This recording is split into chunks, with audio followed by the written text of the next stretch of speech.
We're going to react to CPI. We're going to talk about the U.S. and Iran and what's happening there. We're going to discuss AI and chips and figure out whether the party is over. I'm bringing in Vaz. I'm bringing in Andrew. I'm bringing in Leisha. We're going to walk through exactly what's happening, what to do, and how to do it. So, everybody, I hope you're having a great day. It's going to be a good one. Let's roll credits, Amin.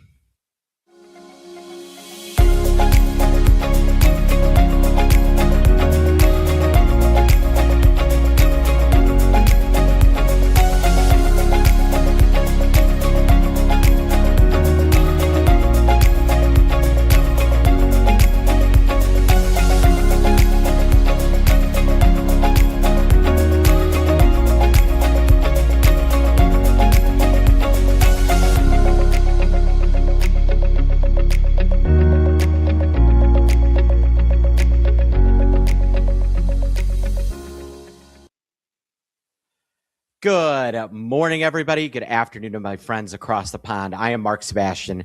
I am your only option. Welcome to the State of the Market.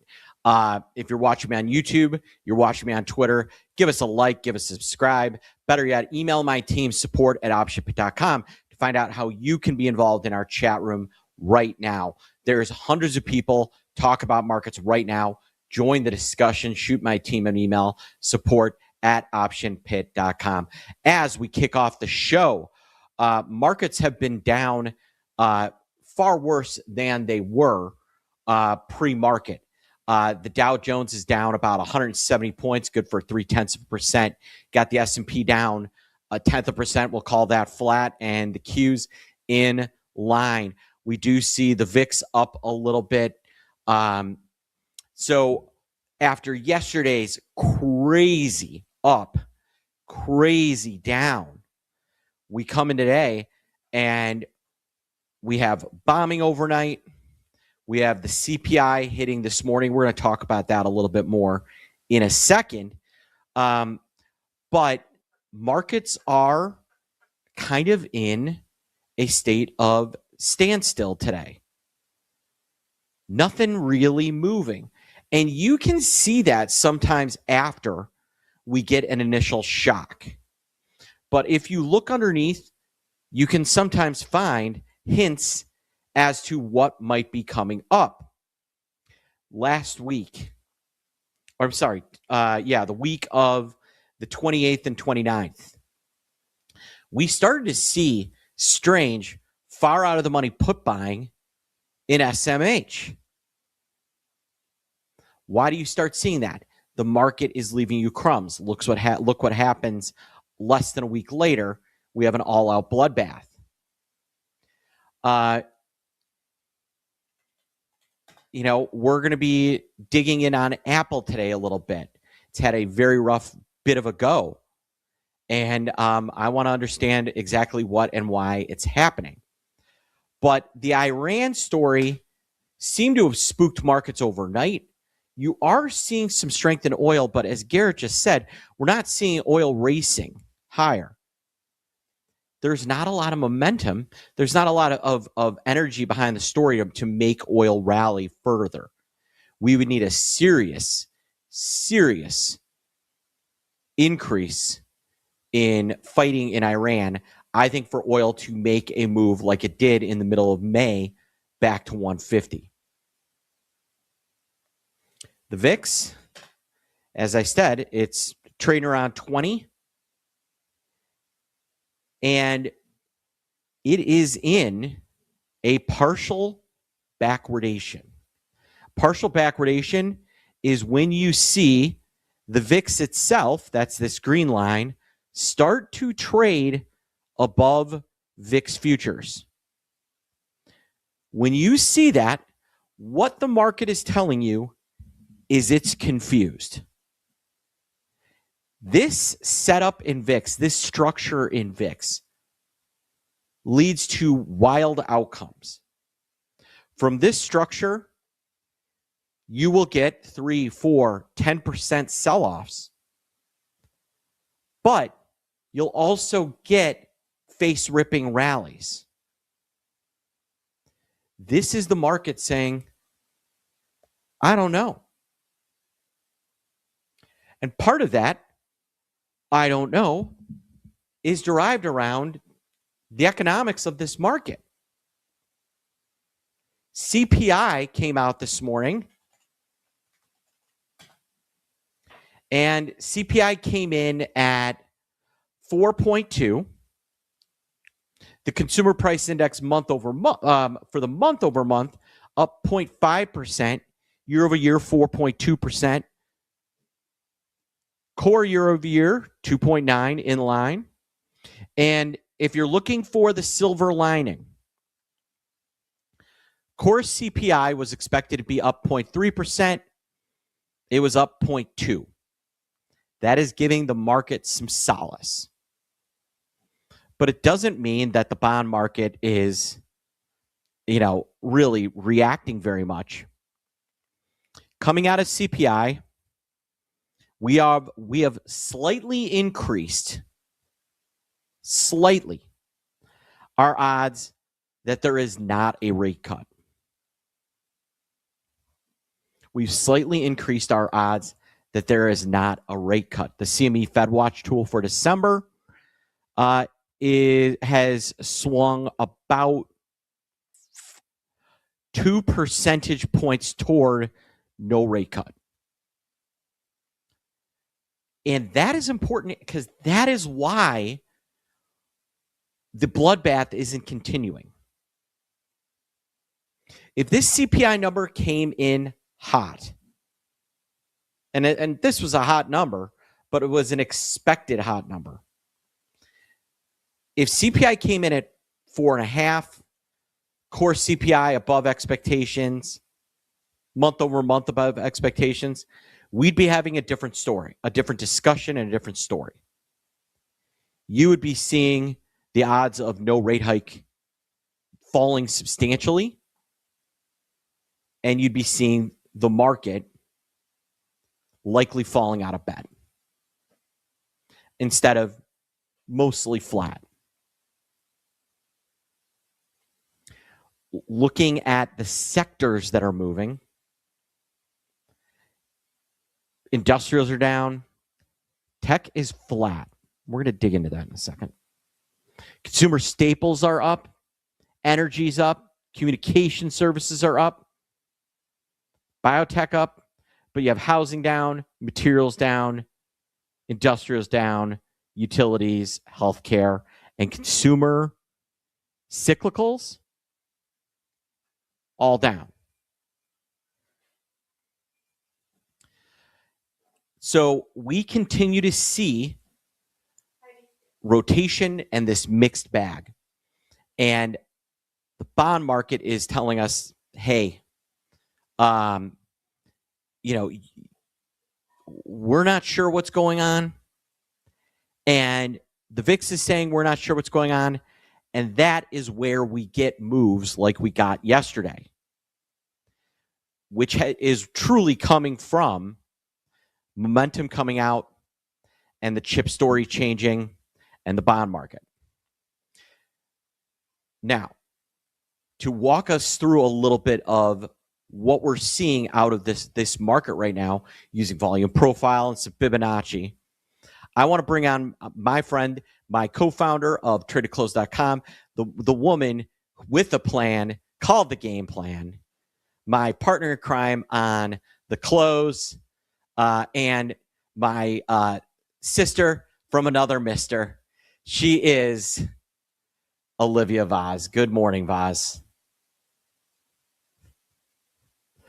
When? I mean, you got her muted. All right. Hey, Vaz. Hi. Bonjour from south of France, everyone. I'm trying to show you my background, but at least it's prettier than the market's looking. It is prettier than the market's looking. I know you're having a wonderful time out there. I get your updates, and you're trying all kinds of wines and cheeses and hanging out and touring the area. I'm very jealous, but it sounds like you're having a wonderful time. Thanks, Marco. And it does not stop me from trading. As a matter of fact, I absolutely love trading. on this side of the pond because their markets are already open. You're already in the mix. And then by dinner, we're trading the close. So it's a full day of action. It's perfect. So Vaz, we've got there's the chart I want to start with is in the chips because that's really the root cause behind all this selling, right? Chips had exploded to 25% of the S&P 500 and more than that of the triple Q. And they caught a cold on Friday. SMH, really looks like it's in a weird spot. Massive intraday moves, huge volatility, lots of uncertainty. What are you seeing when you chart out something like SMH, and how are you moving forward? And how are you developing a trade around the chart that you're looking at? Yeah, the plan of action. That's what's key. Well, I took a couple different metrics with SMH, and obviously you guys can see to the naked eye that this was in a nice uptrend channel. And we started to as in semiconductors, semi break that trend right around last Friday. We had a break out of that channel. And what traders will do is they'll wait.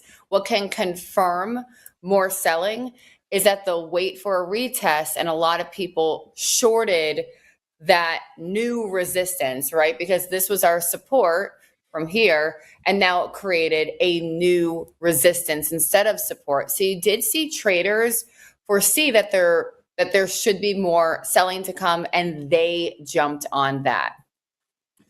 Looking at it zoomed out, Marco, and also putting into perspective how selling from strength reveals itself in a very bullish, when I say bullish market, I mean a raging bull market for years and years and years.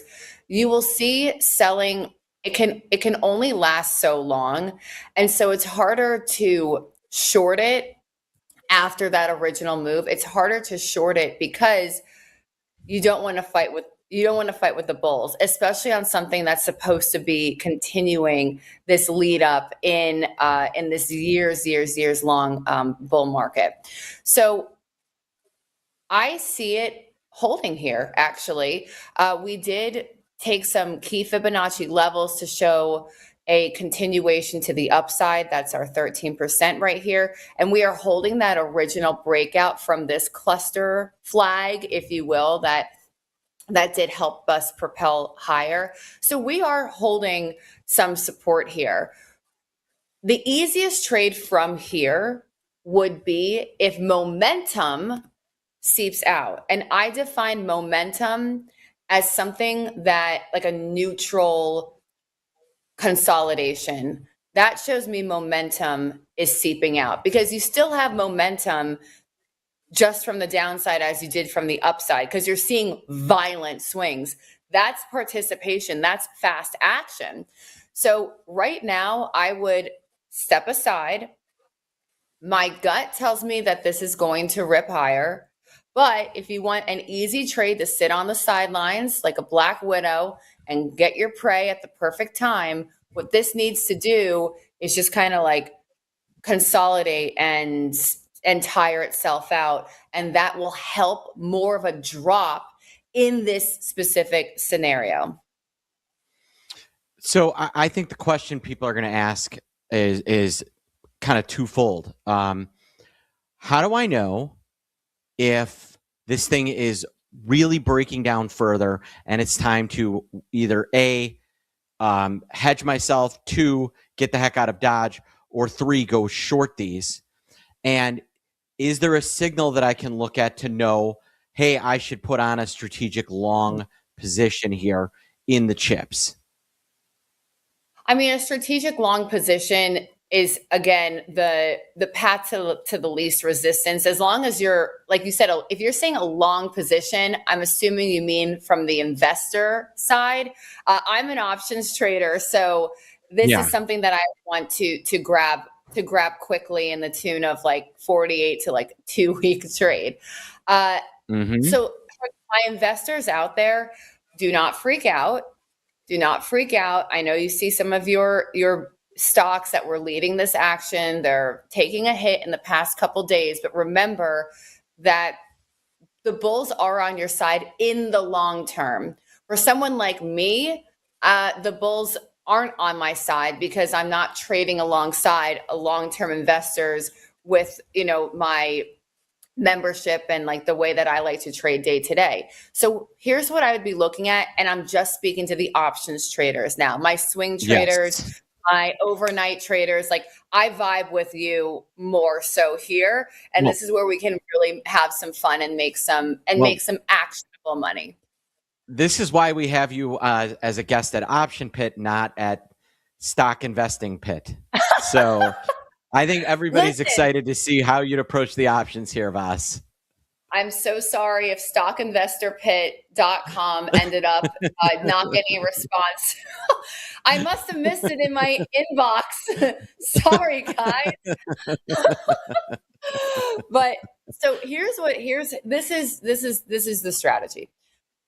One of my favorite patterns to trade is a retake. So you could define what happened here, right? We had this nice bullish channel.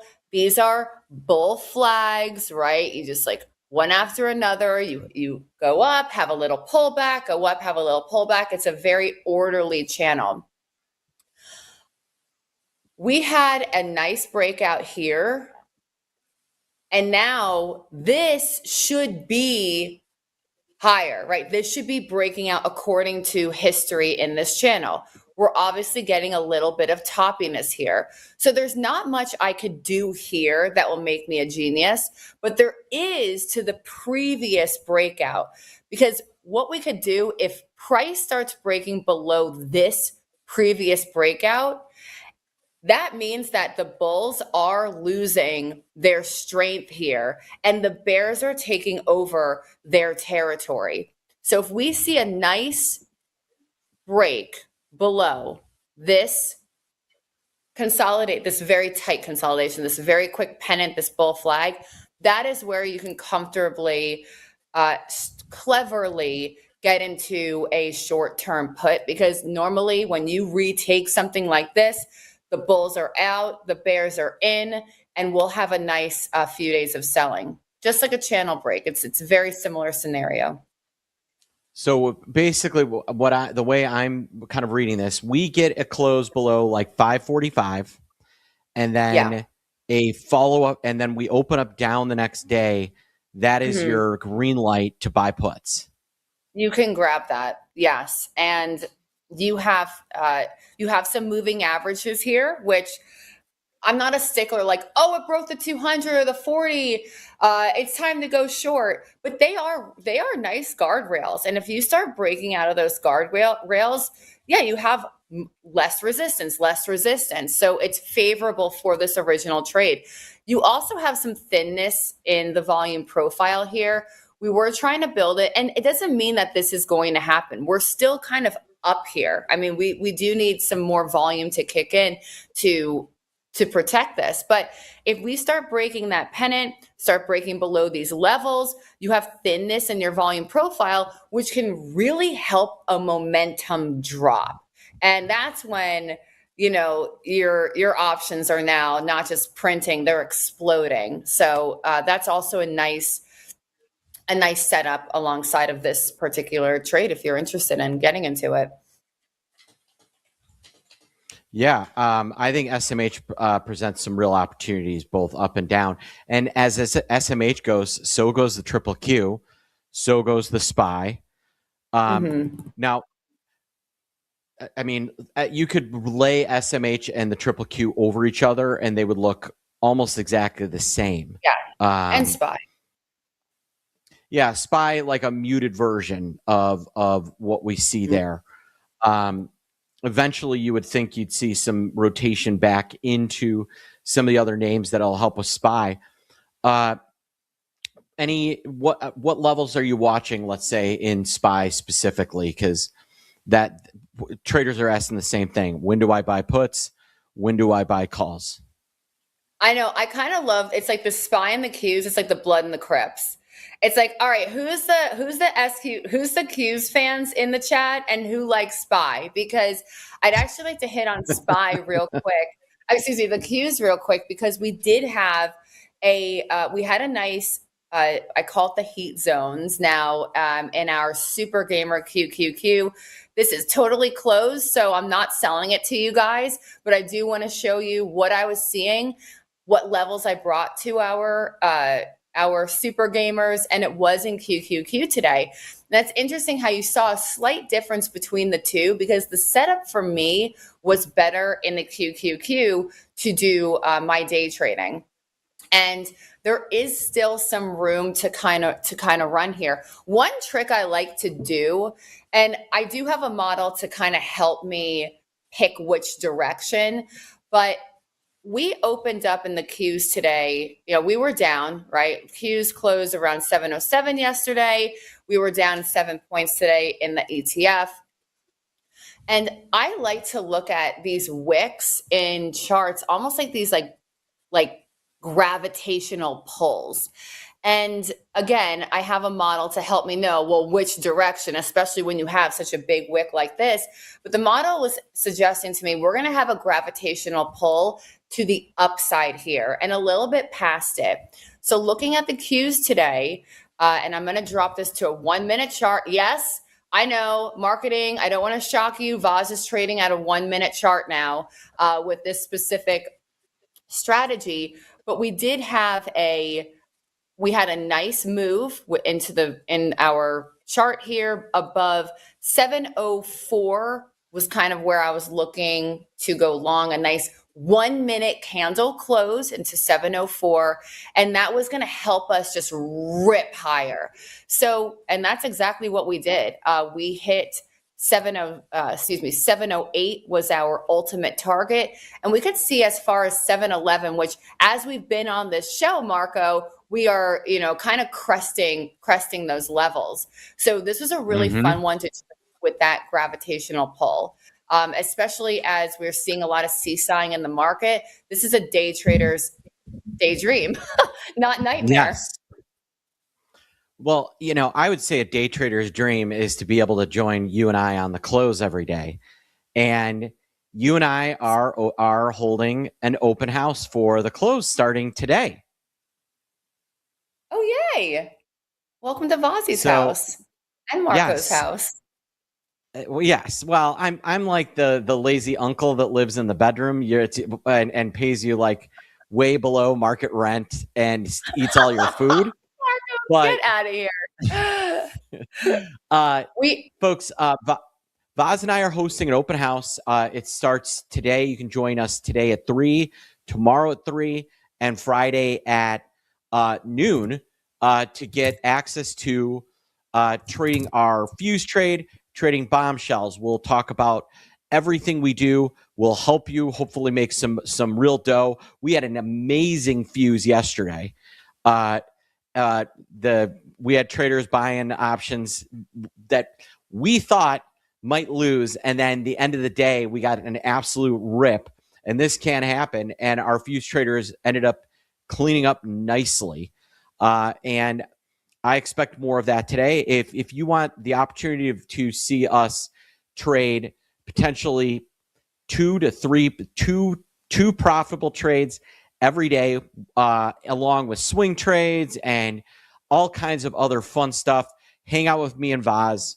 And we're also going to be reacting to the SpaceX launch, the SpaceX IPO on Friday. I mean, this is the week to come and check us out. We have an open house. If you'd like to join me and Voz, click this link that they just posted in chat and register to join us. Can't wait. I love an open house. All right. So, guys, and listen, we're closing up at 4 p.m. So feel free to bring a little liquor limo, a beer bus. We'll have a couple pops after 4 because all we need to do is celebrate then. All right. That's Vozzy's and Mark's house. Bring the party, bring the trades, bring the party. Work hard, play hard. I'm excited to see you guys there. Absolutely. Vaz, thanks for hanging out with us for a little bit. I'll see you at the close at 3 p.m. along with everybody here. Sweet. Bye, guys. All right. Olivia Vaz, everybody. All right. Now, I want to switch to, still within tech and the weakness there, to Apple. And Apple announced it had a pretty nice run up into this new Siri launch. And as you can see on the chart, it has been nothing but sadness out of that launch. Initially, this thing hit a new all-time high on the 8th. From its all-time high, which was 317.14, it is down $27. That is nearly 10% in 3 days. Little bit better today. Seems to have maybe found a little bit of footing, but here's what they don't like. The tech was not overwhelming. It wasn't like, wow. And more importantly, they couldn't even give us a timetable. So Apple appears to be getting flat-footed at the exact wrong time for the market. Chips sell off. Initially, you might see some softness in Apple, but that tends to be a safe haven. You get a sell-off in Apple coinciding with a major tech sell-off. And now the market on the equity side has to go to more traditional stuff that maybe doesn't have the market cap of Apple. And so the market loses a little bit of its cushion. Apple being weak is going to add to market volatility. A lot of times Apple's weak and you've got chips going up and the market plods along. When you have the Qs weak, and I understand they're up right now, and Apple weak simultaneously, that sets up an air pocket. I would be very, very wary of Apple here because despite the selling, it is off 10%. Its price earnings ratio is still 37. So you have an overvalued stock losing momentum. So where could Apple go? All right. Right about now, normally Leisha and I do our, Leisha does her daily charting session in 0 DTE. With everything that's gone on for the last couple of days, I thought it would behoove us, especially with us going extra time here today, I thought it behoove us to bring Leisha on now and run through some of her charts. And I want to start specifically with Apple because the softness in Apple, I think, sets up the market to potentially have more downside than maybe people think. So let's bring in our own queen of the candles. I just call her queen. She is Leisha J. Leslie. Good morning, Leisha. Good morning. Good morning, everyone. Hi. I need to. Good morning. I mean, she sounds like she's a little bit underwater or something. Is something going on here on her end? Yeah, I think we need just a second, Mark. Okay. I will give her 1 second and just bring her in when she's ready. Do Never mind, I think we're good, Mark. Okay. Yeah. Unfortunately, yeah, we're good. All right. We're good now. I sound like I have an extra window open. Yeah. All right. Well, we'll get that figured out in a second. So, Leisha, I want to start with Apple because I think that's where where we could see some real underlying weakness if the market loses its tech safety blanket. Right. That's what Apple's been. All the other Mag 7 stocks, chips are selling off. You go back and look, what is Apple doing? It's up. And that's on top of Apple being up on normal days. Apple is where money goes to hide. It's dropped 10% in 3 days, high to low. That safety blanket appears to be gone. And I'm wondering what Leisha's seeing on the pitchfork to around what the price action is with Apple. I mean, you have my screen share, correct? Sorry. There we go. Okay, great. Thanks, Amin. Amin is awesome. We almost had a little disaster, but he saved us. I have There you Apple go. sitting right here at some support, and that support's derived by this high way back over here in December of 25, early D's. Remember, folks, your previous highs and lows are support and resistance levels. So once it blew through there, you came back and revisit. Today and yesterday, that was where the lows were. If it breaks down from there, then you have the 50-day, and the bottom of the pitchfork comes in right around 278.60. So yeah, not looking bullish at all. I'm with you, Mark. But we do have a little support. Yeah, so that support price is what, 287.19, is that right? Yes. 287.19. So again, we're giving you plans all day. We're giving you approaches. You heard Vaz give you her level on the SMH, right? You get a close below 545 and it's down. We want to go short. Apple, what I'm hearing is a close below 287 and you open down the next day, you might want to be a short. It looks like it's going to close below 287 and you've got a bearish tilt. That is a setup for a project next trade, a bear project next trade heading into Friday. Sure does.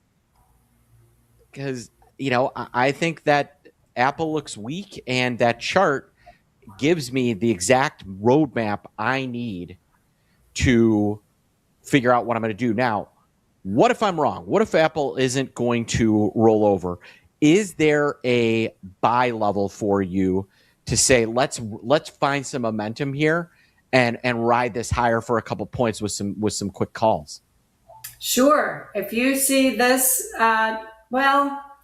to trade back into the channel, I would say 293.5, but I would like to see it surpass halfway up this very bearish, very large candle. So anything trading below halfway of that candle could bear flag and you get that move lower. So don't be fooled. I honestly, and you can see those lows are right there. That's resistance.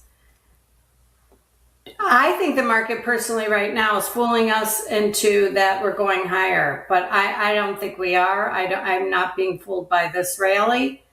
I think we are still going to continue lower. So I would say 295 and higher in Apple. You want to break back above halfway through this very red, very bearish candle. And, as we know, when we're selling off, the rallies are violent and scary, and it shakes the bears out, right? Because we always expect it's America. The stocks go up. Look at the volumes here on Apple, Mark. Look at how much the volumes. It's been very high. But, I want to give people the tools to know what to do. We get a closing candle above 295. We get a bullish tilt. That might be an overnight. If we don't have a bullish tilt, you get that close above 295 and it's up the following day. You put on a bull trade and you can pattern day trade it that day. Remember, PDT rule is now gone. If we see Apple dipping below that support and it looks like it's going to keep going, you're in a spot now where you can get in and out. It's a huge advantage. Real quick, I just want to point one thing out. I'm finished then, correct? I know we're probably running late. I just want to point out a possible head and shoulders in NVIDIA here, folks. Shoulder, head, shoulder, kind of a little sloppy neckline. But if this comes to fruition, which I believe it will, you can see we're broke down below the median line, came back to retest it on today's highs, put this downtrend line in. If this head and shoulders comes out, the price target is 175 in NVIDIA. But I would be happy to take puts and take it down to 196. So that's what I'm watching today. All right. And what so we got a sloppy neckline. And you've got a 204.85 appears to be the level you're looking for us to break below. We do that, we're going to probably crack 200 is what, and you can see chips start roll right back over. Yep. Yeah. That's what I'm looking at that today. All right. Leisha, one more chart and then I'm going to let you go. S&P futures. S&P futures. What levels are people watching? We've already had a huge overnight range in S&P futures, right? I mean, we were down 70 overnight. We're now flat. I mean, it has been a range. We were down 85, I want to say. So look at how perfectly yesterday's crazy. Yesterday was insane, folks, like a history-making day. That range, intraday, insanity, created an insane doji. High wave doji means mass confusion. Now, today kind of seems a little, orderly, right? But the day beginning, I have this downtrend line. As long as we are below 74.55, we're going lower.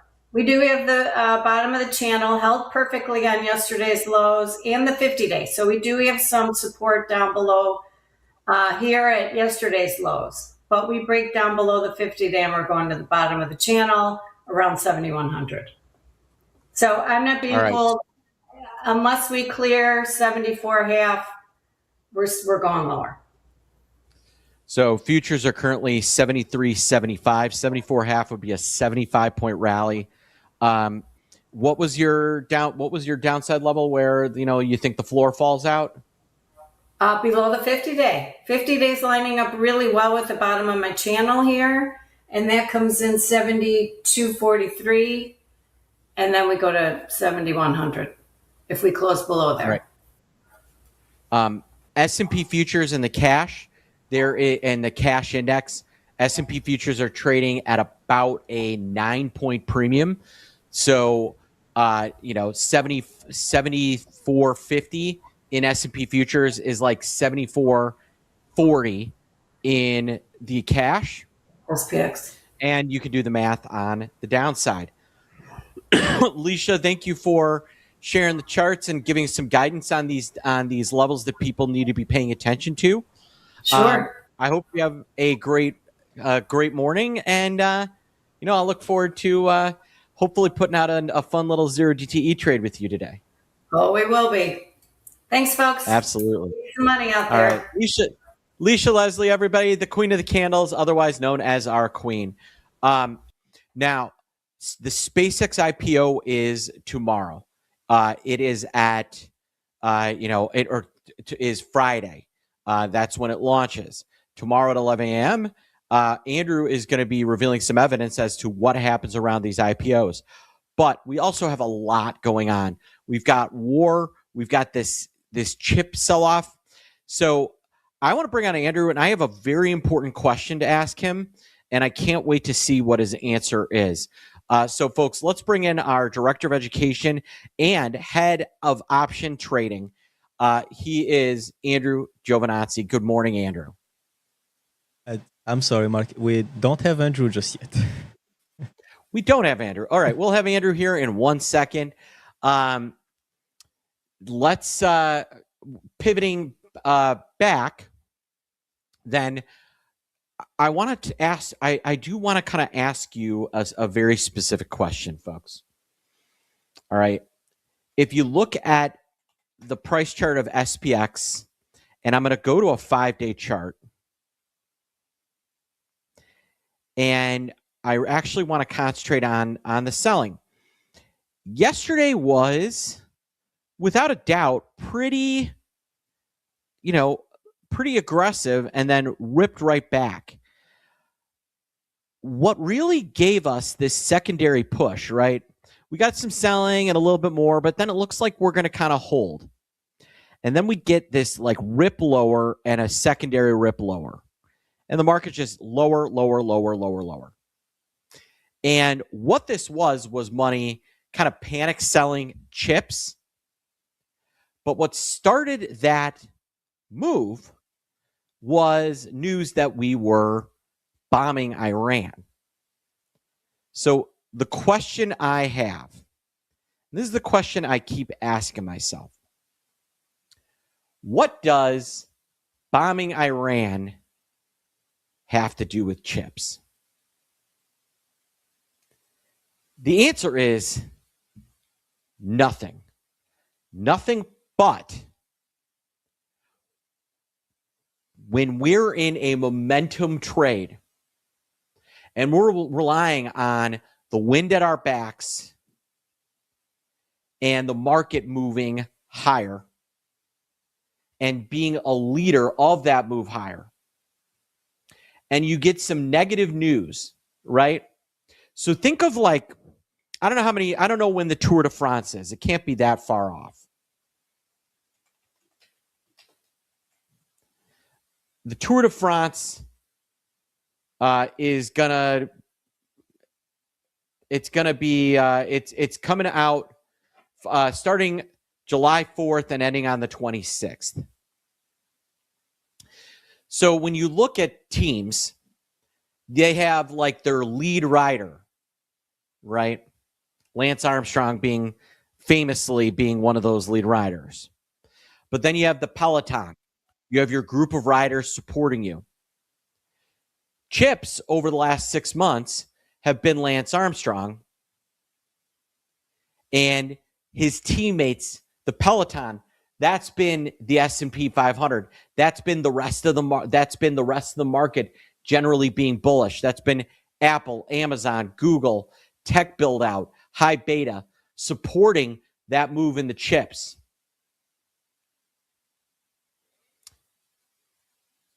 When the Iran news hit yesterday and the market sold off and then chips absolutely fell out of bed, what that was telling us was that our lead rider was maybe getting weak or was completely losing steam or completely out of energy. And that is why, on the heels of Broadcom and Friday selling, news like Iran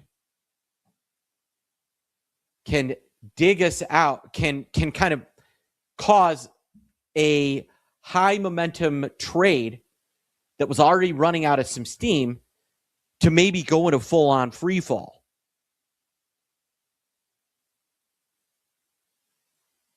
We don't have him.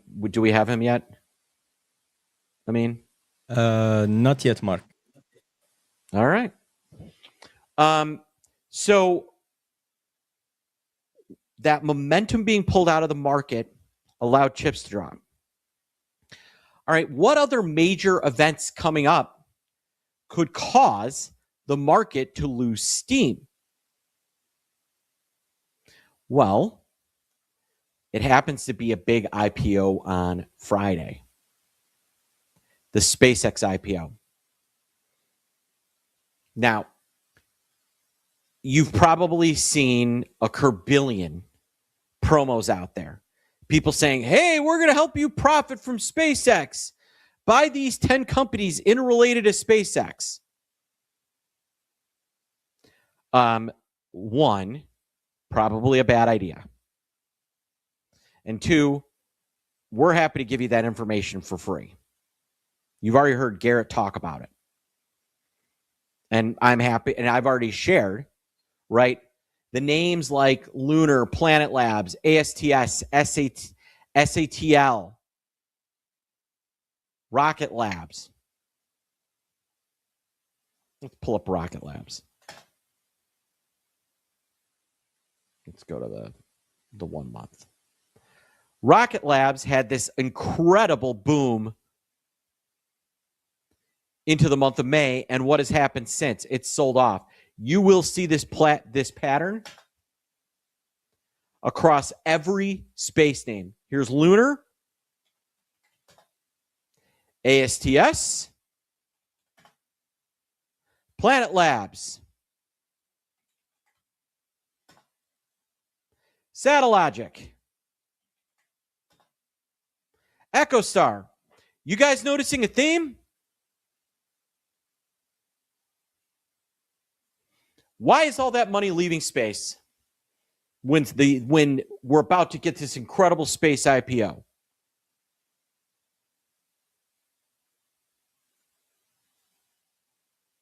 Because it's planning on buying that IPO. And now you have chips starting to soften up. They took a little bit more time. They've had an incredible run. What if some of their air is being taken out by SpaceX? All right, so now we've got weak Broadcom earnings. We have bond market flashing warning signs saying, hey, yields might pop here. So you have the market softening up, weakening SMH's Peloton. And you have the SpaceX IPO.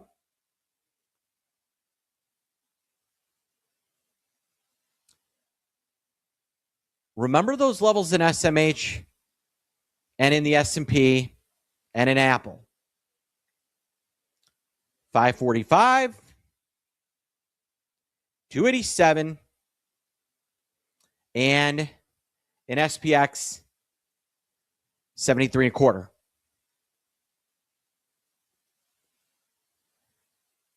We start to break. Those are all levels that I believe look like they're going to be broken. And what's going to break those? Money's going to leave those to try to get into SpaceX. And it's not going to leave just because people are selling to buy SpaceX. It's going to leave mechanically. Because as SpaceX gets added to these different indexes and ETFs, money has to get allocated into it. It's not like if I'm SPY, I just go out and I buy, that allocation of SpaceX and shove it in. No, for SpaceX enter SPX, you're going to have selling in all the major names that make those up. So you've got a market that's already softened. You have the chip starting to roll over. You have the SpaceX IPO. What are you going to do about it? We have the answer for you. Tomorrow at 11 a.m., immediately, just a little bit after the State of the Market show, Andrew is going to be going live with you. Now, he's done a deep dive. Now, it's very important to look at the past to derive the future, while also recognizing you have better tools at your disposal than they did in 87 or 99 or 08 or even 2020. Financial tools. Andrew is going to be giving you a roadmap to trade the SpaceX IPO using the S&P 500. If he's right, he's looking to make over 100% on the trade. And here's what I love about how Andrew operates. If he's wrong, he's going to make more. And I could walk you through the math of why it works that way, but it has to do with building risk in the right way. Hey, Mark, we do have Andrew now. Oh, great. Well, I'm wrapping up the show. Andrew, come in and say hi and invite everybody invite everybody to join. Andrew, so come and say hi and invite everybody to join you tomorrow at 11 a.m. Mark, I can't hear you at all right now. Hold on here. Let's see. There we go. Now I can. All right. Andrew, we're up against it. Say hi and invite everybody to join you tomorrow at 11 a.m. Sorry. Yeah. I had an eye appointment and it lasted for like 3 hours. So I'm sorry. But anyway, yes, 11 o'clock. Sorry, everybody. Thanks for holding down the fort, Mr. Sebastian. I appreciate it. No problem. Yes, I am not going blind, which is good news. So That's great news. yeah. All right. And I So, see Andrew, I think you're saying the truce is coming apart at the seams right now. Was that your thesis? So we're done with that. What I want to talk about is, okay, what I just got done telling is that, you know, SMH has had the wind taken out of it.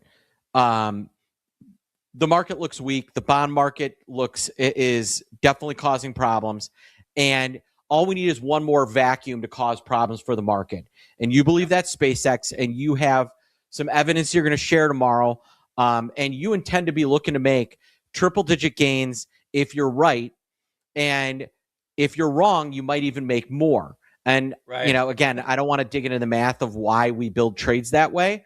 But give us a 1-minute elevator pitch as to what you're going to be talking about tomorrow. And then I'm going to invite people to join by clicking this link right here. Yeah, what we're going to be talking about is what we call the moonshot trade.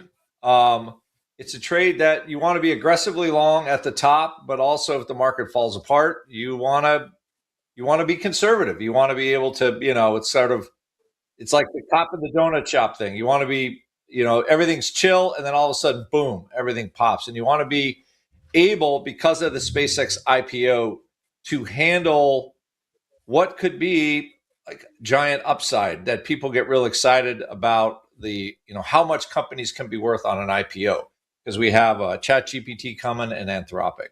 So the point of tomorrow is how to trade that, how to trade what could be basically the giant upside, but also all of these currents that keep swirling under us. So that will be the focus tomorrow. Like, how do you trade this? And we do it every week in weekly profit cycles.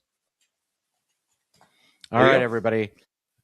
So what I'd like to do is invite you to join us at 11 a.m. tomorrow. Join Andrew, and he's going to reveal exactly what's happened in these IPOs in the past. Andrew, thanks for joining us for the last and catching up with us. I'm glad you're not going blind. Folks, for Andrew Giovinazzi, our Director of Education and Head Option Trader, I am Mark Sebastian. I am your only option. We'll be back with you tomorrow at 10 a.m. Eastern Time. I look forward to seeing you then. So, folks, on YouTube, again, like and subscribe. Shoot my team an email, support@optionpete.com, if you'd like to join Andrew as well. So once again, for Andrew, I'm Mark Sebastian, your only option. Thank you for being here. And as always, thank you, Amin. Thanks, Amin.